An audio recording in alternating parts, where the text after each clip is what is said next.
हम्म। तो आज बाबा कह रहा है कि श्रेष्ठ स्वमान और श्रेष्ठ भाग्य को बाबा हमारा देख रहे हैं कि कितना श्रेष्ठ स्वमान है हमारा। विश्व की आत्माएं ऐसा स्वमान हमें नहीं दे सकती है कि मैं विघ्न विनाशक हूँ, ऐसा कोई नहीं बोल सकता है। लेकिन बाबा हमें क्या दे रहा है स्वमान कि तुम ही विघ्न विनाशक आत्मा हो, तुम ही सारे निर्विघ्न आत्मा हो। निर्विघ्न का मतलब होता है और विघ्न विनाशक का मतलब दोनों एकदम अलग है, एक ही नहीं है। निर्विघ्न का मतलब होता है कि हर विघ्न को हमें अपने लिए, जो हमारे पास विघ्न आ रहा है उस विघ्न को हमें पार करना है, उस विघ्न को हमें पार करके विजयी बनकर आगे बढ़ना है। और विघ्न विनाशक का मतलब होता है कि हम दूसरों के भी विघ्न विनाश करने वाले बन जाए। दूसरे व्यक्ति आए अशांति में, दुख में, बीमारी में आए और हमें उन्हें रास्ता दिखाना, ये हो गया विघ्न विनाशक का स्थिति। हम तो निर्विघ्न पहले अपने खुद को बनाना है, तभी हम विघ्न विनाशक बन सकते। हम खुद विघ्नों में फंसे हुए दूसरों को कैसे निकालेंगे? हम भी गड्ढे में फंसे हैं और वो भी गड्ढे में फंसा है, तो नहीं निकल पाएंगे ना। पहले हमको खुद निकलना होगा बाहर, गड्ढे से बाहर उपाय ढूंढना होगा कि कैसे हमको बाहर निकलना है। उसके बाद बाहर से उपाय डालेंगे, कोई भी रस्सी डालेंगे या डंडा डालेंगे कि लो पकड़ के नीचे से ऊपर आ जाओ। तो हमें पहले निर्विघ्न बनना होगा, तब फिर विघ्न विनाशक बनते हैं। लेकिन सारा दिन ऊंचे स्वमान के नशे में हम स्थित नहीं रह पाते, नंबरवार रहते हैं। दिन भर बाबा कहता है कि बच्चे अपने ऊंचे स्वमान में रहो, कि तुम कौन हो, बार बार अपने आप को याद दिलाओ। लेकिन हम क्या करते हैं कि याद नहीं दिला पाते हैं और बार बार नीचे आ जाते हैं। हम लोग स्वमान के नीचे आ जाते, क्या करे, हो नहीं पा रहा। इतना तो बाबा को याद कर रहे, लेकिन याद कर रहे हैं किस रूप में? देव भान में याद करते हैं। और देव भान में याद किया हुआ आपका पूरा परफेक्ट आपको विजय नहीं दिलाएगा, टाइम भी लग जाएगा। इसीलिए बाबा कहता है पहले अपने श्रेष्ठ स्वमान को याद करो। और जब श्रेष्ठ स्वमान को याद करेंगे तो हम बाबा को याद करेंगे, बाबा को याद करेंगे तो फिर निश्चित है समाधान स्वरूप अच्छे ढंग से बन जाएंगे। तो बाबा कहता है कि अपने नशे में रहते हो 24 घंटे, नशे में हम लोग रहते हैं 24 घंटे कि कौन मिला है, हम किसकी संतान है। अगर ये नशा चढ़ जाए कि हम लोग भगवान की संतान है, समस्या कुछ भी नहीं। याद आ जाएगा कि समस्या बड़ी नहीं, भगवान मेरा बड़ा है, मेरा बाबा बड़ा है। कोई भी व्यक्ति बड़ा नहीं, मेरा बाबा बड़ा है। और बाबा आया है किस लिए? केवल सुख शांति देने के लिए नहीं, हमें परफेक्ट बनाने के लिए आया है। तो बाबा कहता है कि फिर अपनी चलन को देखो कि क्या तुम्हारी चलन रॉयल हो रही है, बाप समान बन रही है। अगर बाप समान चलन नहीं बनेगा तो फिर आप, बाबा कहता है कि आपको सुख बाबा थोड़ी देने आया है, बाबा आया है पावन बनाने के लिए, पावन बनाने के लिए। बार बार बाबा कहता है कि मैं पतितों को पावन बनाने आया हूँ। तो आप बच्चे क्या सोचते हैं ना कि मेरे जीवन में सुख शांति भरपूर हो जाए। सुख शांति तभी आएगा जब पवित्रता आएगा हमारे जीवन में। पवित्रता चाहे खान पान हो, चाहे ब्रह्मचर्य का पालन हो, चाहे मन की पवित्रता हो, हर तरह से किसी भी आत्मा के लिए कोई घृणा द्वेष ना हो, हर तरह से पवित्र बनाने आया। जिस दिन आप पूरी तरह से बन जाएंगे आपका जीवन सुखमय हो जाएगा। डर भी एक अपवित्रता है, चिंता भी एक अपवित्रता है।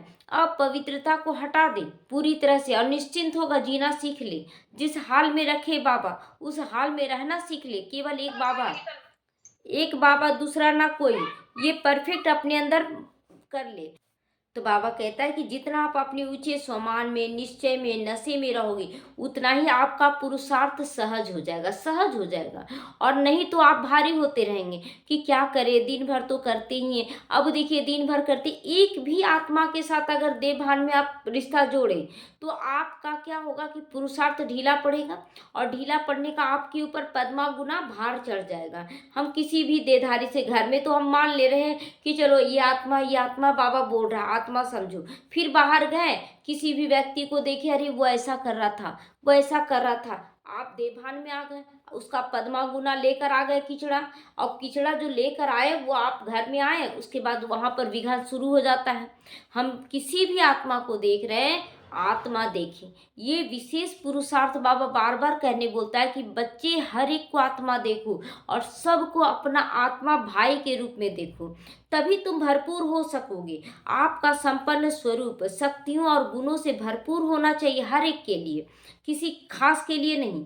उसके आगे कोई भी परिस्थिति टिक नहीं सकती। जो इस आत्मिक स्थिति को समझ ले ना, उसके आगे देखिए सब कुछ ठीक हो जाता है। आज कितनी माताएं बहनें जुड़ी हैं और सब अपना अनुभव शेयर करती। इतना ज़्यादा बड़ा बड़ा विघन आ रहा था बहुत माताओं का। एक माता का एक अनुभव है कि एक बार घर में बहुत झगड़ा हो गया और क्या की वो कि हम नहीं रहेंगे अब इस घर में। वो घर छोड़कर निकल गई। घर छोड़कर निकल गई, रास्ते में फ़ोन करती है कि नहीं बहुत हो गया, अब पुरुषार्थ पुरुषार्थ पुरुषार्थ, बाबा बाबा बाबा करते करते बहुत झेल लिए, अब हम नहीं रहेंगे। अब बहुत रोते हुए जा रही है। बोले कहाँ जा रहे हैं? हमको पता नहीं हम कहाँ जा रहे हैं, हम छोड़ के जा रहे हैं घर बार, सब कुछ छोड़ के जा रहे हैं। तो बोले ठीक है, थोड़ा देर के लिए बाबा के पास चले जाइए। बाबा के पास चले जाइए। तो बाबा क्या करेगा? तुरंत शांत तो करेगा ना, शक्ति भरता है, बस उसमें दृष्टि देता है, उसको तो शांत कर देता है। वो निकली और मन चली गई बाबा के पास। अब बाबा के पास खूब रोई, बाबा के पास बहुत रोई। उसके बाद फिर से उनसे बात किए कि तब क्या करना है अब? तो बोले कि किसका गलती था? वो सारा अपना कहानी बताई कि हाँ ऐसे हुआ यहाँ। तो बोले कि किसका गलती? तो मेरा गलती है। उनको रियलाइज हुआ कि ये मेरा गलती। बोले फिर से लौट के जाइए। अब सोचिए कि जिस घर से आप कदम बाहर निकाल दिए, अब उसी घर में आप लौट कर जाएंगे तो कुछ तो सुनने को मिलेगा। तो बोले तैयार होकर जाइए, आपको कुछ सुनने को भी मिलेगा। तो आपको मूंझना नहीं है कि लोग ऐसे क्यों सुना रहे हैं, आपको एकदम साइलेंस में आ जाना, जो भी सुनाए आप चुपचाप रहेंगी। तो वो फिर गई, बाबा आपके साथ हम जा रहे हैं। तो थोड़ा बहुत सुनने को मिला लेकिन उतना ज़्यादा नहीं मिला। उसके बाद वो चुपचाप अपना कार्य करने लगी। दूसरे दिन ही जो सिचुएशन आया हुआ था कड़ा, वो बिल्कुल ठीक हो गया, सब कुछ ठीक हो गया। हंसने लगी फिर से कि देखिए ना, बाबा लेता है ना, मेरा परीक्षा लेता है, सो परीक्षा लेता है फिर सब कुछ ठीक हो जाता है। सो अब हम नहीं मूंझेंगे। ऐसे करते करते करते वो सारे विघ्नों को पार कर ली। अब है कि जब बड़ा बड़ा विघ्न हम पार कर लेंगे तो छोटा छोटा तो अपने आप पार हो ही जाता है। तो अब छोटा मोटा समझ गई कि आत्मिक स्थिति क्या होता है। तो अब वो बहुत अच्छे से पार कर रही है। वो अब बहुत खुश होके अपना कहानी बताती कि नहीं हम बहुत खुश है, बहुत अच्छे से मेरा सब कुछ अच्छा हो रहा है। तो आप तो विश्व परिवर्तन का कार्य करने वाली हो। बाबा हमें नशा चढ़ाता है कि बच्चे तुम स्व परिवर्तन से विश्व परिवर्तन करने वाली हो। अब देखिए जितने भी विघ्न आ रहे थे, कोई भी माताओं का आता है, चारों तरफ के लोगों का नजर पड़ता है कि ये बहुत विघ्न झेल रही है, ये बहुत विघ्न झेल रही है। और विघ्न झेलते झेलते हम मजबूत हो जाते हैं और फिर अच्छे से रहने लगते, तो चारों तरफ के लोग दुखी होने लगते हैं और हमारा चुकतू होता है। हम क्या कर रहे हैं ना कि सारा चुकतू करके ऊपर चढ़ रहे हैं और उधर वाले लोग नीचे आ रहे हैं। तो नीचे आएंगे तो दुख में आएंगे और हम लोग चढ़ रहे हैं यानी कि सुख के ऊपर जा रहे हैं। तो नीचे वाले पूछेंगे कि आप कैसे आए, कैसे आप आगे बढ़े। तो फिर हम लोगों को बताना पड़ता है कि नहीं हम लोग ऐसे किए, बाबा को याद किए, ऐसा पुरुषार्थ किए। तो लोग समझते हैं कि नहीं हमको भी करना है। तो ये प्रत्यक्षता का नगाड़ा है कि आप विघ्नों को कैसे पार करते हैं। एक माता थी, वो बोलती थी ना कि विघ्न मेरे पास भी बहुत आया, लेकिन वो विघ्न कैसे पार करती थी? लड़ाई झगड़ा करके, लड़ाई झगड़ा करके बहुत ज़्यादा चिल्लाकर उल्टा पुल्टा करके बोलती थी। तो उससे क्या हुआ, चारों तरफ निंदा होने लगा कि देखो कितना लड़ाई करती है, देखो कितना लड़ाई करती है। तो देखिए विघ्न सबके पास आता है, लेकिन विघ्न को किस तरीके से हम पार करते हैं इस पे ज़्यादा गौर करना है। हमें विघ्न को लड़ाई झगड़ा करके बाबा कभी नहीं बोलता है कि पार करो। हमें बाबा कहता है कि बच्चे धैर्यता से पार करो, गंभीरता से, सहनशीलता से पार करो। और बाबा को याद करो कि बाबा आप आ जाइए, बाबा आप शांत कीजिए। बाबा हर वक्त बाबा को याद करें।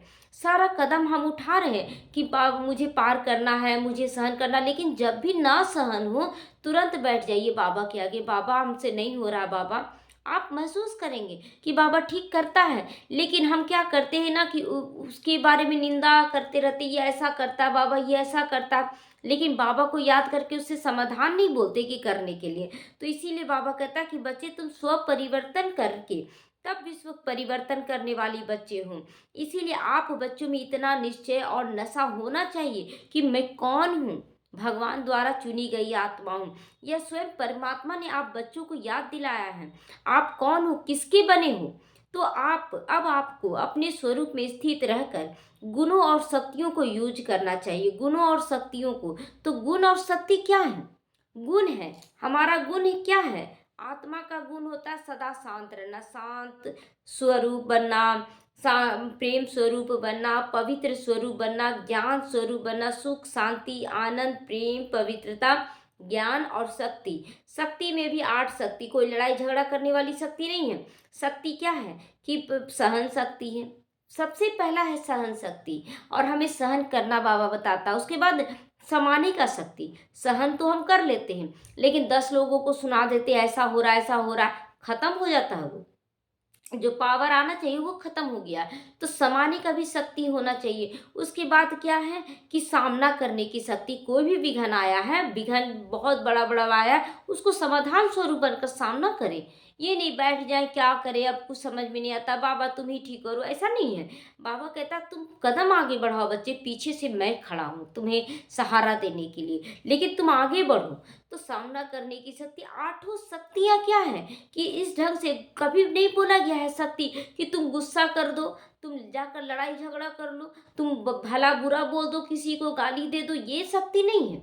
लोग इसी को पावर समझते हैं कि सामने वाला एक जवाब दिया ना तो लोग क्या कहेंगे कि हम कमजोर हैं क्या, जा रहे हम भी 4 बात बोल कर आएंगे।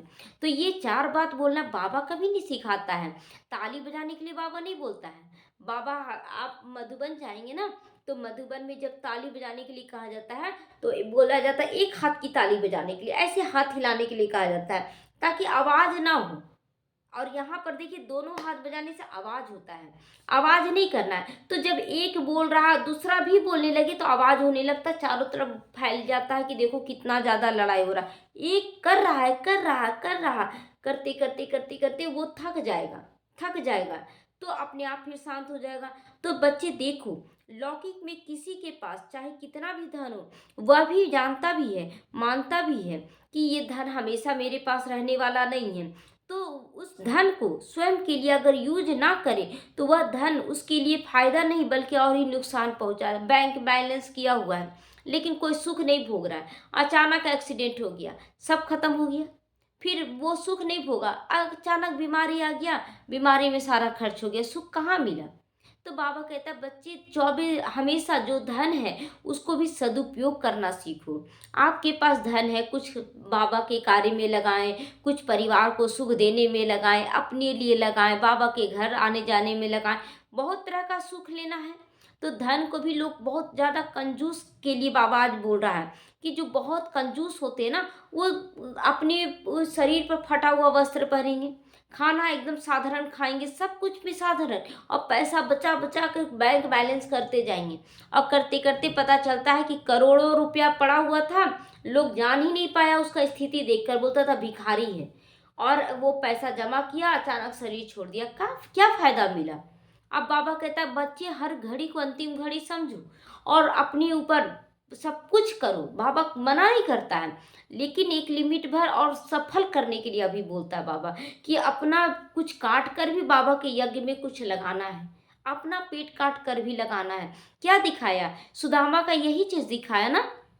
सुदामा क्या थे कि उनके घर में अनाज नहीं था, कुछ भी ले जाने के लिए नहीं था। उनकी पत्नी क्या बोली कि चलो यही चावल भून कर दे देते हैं, जो बचा हुआ है वही चावल भून कर दे दिया गया। और वो कृष्ण क्या किए, मुट्ठी भर लेते थे, मुट्ठी भर, एक मुट्ठी लिए, एक लोक का धन, दूसरा लोक का धन दे दिए, तीसरा लोक में वो पकड़ ली, तीसरा मुट्ठी में रुक्मिणी पकड़ लेती है, तो फिर भी पकड़ लिए हाथ में, तो 3 लोक का धन मिलता है, चौथा नहीं मिलता है। कहने का मतलब होता है कि सतयुग में हमें पूरा सुख मिला, त्रेता युग में हमें पूरा सुख मिला, द्वापर में भी सुख मिलेगा लेकिन थोड़ा कम, बहुत कम हो जाएगा क्योंकि वहाँ विकार आ जाएगा। तो मिलेगा, बाबा बहुत बार मुरली में कहा कि बच्चे क्या बोल दिए कि सतयुग त्रेता में तुम्हें सुख मिलेगा, उसके बाद द्वापर में नहीं मिलेगा। द्वापर में भी मिलेगा पूरा सुख। इतना बड़ा बड़ा मंदिर कहाँ से बना दोगे, जब धन रहेगा तभी ना, तो वहाँ भी सुख रहेगा, 3/4 से ज़्यादा सुख मिल जाएगा। तो बाबा इसीलिए बोलता है बच्चे अपना सब कुछ काट कर भी बाबा के यज्ञ में लगाना है। आज बाबा धन के लिए बाबा बोल रहा है कि बच्चे वो बहुत गरीब होंगे जिसके पास धन बहुत है लेकिन शुभ कार्य के लिए नहीं लगाया, उससे अच्छा तो गरीब है जो गरीब अपना पेट काट कर भी बाबा के यज्ञ में वो सफल कर रहे हैं। जहाँ यहाँ के जो गरीब हैं वहाँ के महाराजा बनेंगे और यहाँ के जो महाराजा करोड़पति है वहाँ के दास दासी बनेंगे। कितना ऊंचा बाबा कहते हैं। इसीलिए इसी समय का गायन है कि राजा को रंक और रंक को राजा करना कैसे करना है ये बाबा के हाथ में है। तो यहाँ पर वही चीज़ है जो आज दिख रहे हैं कि करोड़पति हैं वो कल रोडपति बनेंगे। और जो बाबा कहता है कि जो काम करने वाली हैं दास दासी के रूप में है वो वहाँ की महारानी बन जाएगी। तो हम क्यों ना हम अपने जीवन को सफल कर लें, हम अपने तन मन धन सब कुछ सफल कर लें, करते चले जाए ना। क्यों सोचना कि बहुत काम कर रहा है ये करना वो, सहन चुपचाप कुछ भी हो रहा है परिस्थिति शांत होकर बाबा अब आपका कार्य है, जो दिन भर तो हम कर लिए बाबा अब आप समझिए कि इस समय आपको क्या करना है। एकदम चुपचाप हो जाए, विघ्न पार होते होते होते अपने पार हो जाएगा।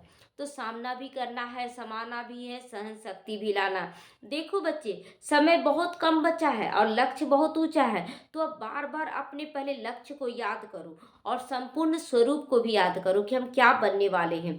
हमेशा स्मृति का स्विच ऑन रखो, स्मृति का स्विच माना मैं आत्मा हूँ, ये याद रखना है। आपको स्वयं का परिवर्तन करके संबंध संपर्क में आने वाली आत्माओं का भी परिवर्तन करना है। ये बाबा जिम्मेवारी दे रहा है कि केवल तुम्हारा परिवर्तन से हम संतुष्ट नहीं होंगे, तुम्हारे आसपास जितने भी लोग हैं, परिवार है, समाज है, उनका भी तुमको परिवर्तन करना होगा। तो विश्व का परिवर्तन करना है। इसीलिए विस्मृति हो, अपने समय को व्यर्थ मत गमाओ, भूलो मत। दिन भर में 24 घंटे एक एक सेकेंड सोचो कि मैं कौन सी आत्माओं क्या हो जाता है। बाबा कहता है कि बच्चे जब तुम बाबा के बने हो तो तुम्हें चोट भी लगेगा अगर ना, तो उस चोट का असर हम होने नहीं देंगे। तुम मेरी मत पर तो चल कर देखो, बाबा का प्रतिज्ञा जरूर पढ़ें। बाबा का एक एक प्रतिज्ञा एकदम सच होता है, एकदम सच, 100% सच होता है। ये मेरे जीवन में हो चुका है। बाबा कहता है तू मेरे राह में चल कर तो देख, तेरे सारे बंधन ना खोल दूँ तो कहना। और खुल रहा है सारा बंधन। तू मेरे लिए आंसू के मोती बहा कर तो देख, प्रेम के मोती। तेरे खजाने ना भरपूर कर दूँ तो कहना। बहुत अच्छा लगता है बाबा का प्रतिज्ञा, और बार बार हम पढ़ते हैं उस पे और ध्यान केंद्रित करते हैं कि ऐसा ही हो रहा है, ऐसा ही हो रहा है। ओम शांति। सभी एकाग्र हो जाएंगे, चारों तरफ से बुद्धि योग हटा लें, दृढ़ प्रतिज्ञा करेंगे कि मैंने भगवान को पहचान लिया है, भगवान द्वारा दिया जाने वाला ज्ञान मैं सुन रही हूँ, समझ रही हूँ। अब मुझे ये जीवन को सफल कर लेना है। मुझे तन को भी, मन को भी, धन को, समय को, सभी को सफल करना है। मेरा एक एक सेकंड केवल बाबा की यादों में कर्म योगी बनकर मुझे रहना है। मेरा हर पल यही ध्यान रहे कि कैसे इसमें सफल करूं मैं। सब कुछ सफल कर लेना है मुझे। बाबा 24 घंटे मेरा ध्यान सिर्फ इसी पर है कि कैसे मुझे सब कुछ सफल कर लेना है। समस्याएं तो आ रही हैं, समाधान भी हो रहा है और मैं आगे बढ़ती जा रही हूँ। मुझे अब रुकना नहीं, थकना नहीं है, मुझे आगे बढ़ते रहना है। बाबा आपका ज्ञान मुझे पल पल उन्नति की ओर ले जा रहा है, मुझे आगे बढ़ा रहा है। बाबा शुक्रिया मेरे मीठे बाबा, आपका ज्ञान गुण शक्तियाँ मुझे पल पल आगे बढ़ा रहा है, मजबूत भी बना रहा है, मेरे सारे हिसाब किताब चुकतू भी करवा रहा है। बाबा शुक्रिया बाबा, जो आपने मुझे अपनी गोद में बैठा लिया। मैं हर विघ्नों को पार अवश्य करूंगी। मुझे विजयी रत्न बनना है बाबा। मैं विजयी रत्न हूँ, कल्प कल्प की विजयी आत्मा हूँ। सारे विघ्न स्वतः ही नतमस्तक हो रहे हैं। शुक्रिया मेरे मीठे बाबा, शुक्रिया।